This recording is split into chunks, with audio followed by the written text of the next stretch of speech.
السلام علیکم ناظرین، آپ نے ڈریکولا کے بارے میں پڑھا ہوگا یا موویز میں دیکھا ہوگا۔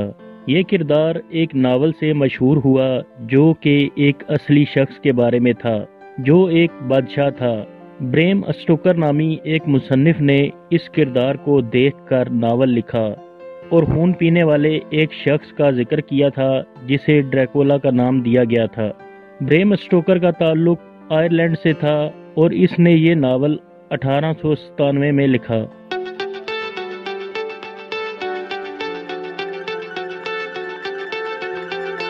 ناظرین، 15ویں صدی میں رومانیہ میں ایک ظالم بادشاہ ولاد سوہم بادشاہت کرتا تھا۔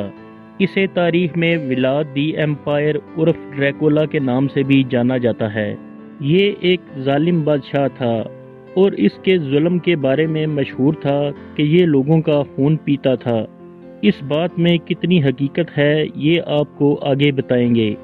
یہ اتنا ظالم بادشاہ تھا کہ اس نے قلعے میں تشدد کے لیے ایک کمرہ بھی بنا رکھا تھا جہاں اس کے مخالفین پر ظلم ڈھائے جاتے تھے۔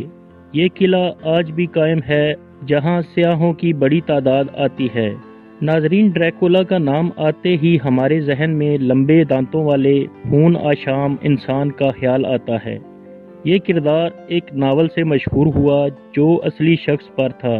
اب ماہرین نے ولاد دی ایمپائر کے ان خطوط کا مطالعہ کیا جو اس نے 1448 سے اپنی موت تک یعنی 1477 کے دوران خود لکھے تھے۔ ولاد عرف ڈریکولا 3 مرتبہ اپنے علاقے کا بادشاہ رہا تھا۔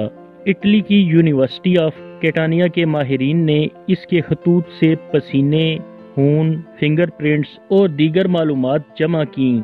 اس کے خون کے تجزیے سے معلوم ہوا کہ اس میں جانوروں میں پایا جانے والا اہم پروٹین غائب ہے، جبکہ سبزیوں پر مشتمل غذا میں پایا جانے والا پروٹین اس کے خون میں موجود تھا، جس سے معلوم ہوا کہ وہ گوشت خوری کو ناپسند کرتا تھا اور مکمل طور پر سبزیوں اور پھلوں پر گزارا کرتا تھا۔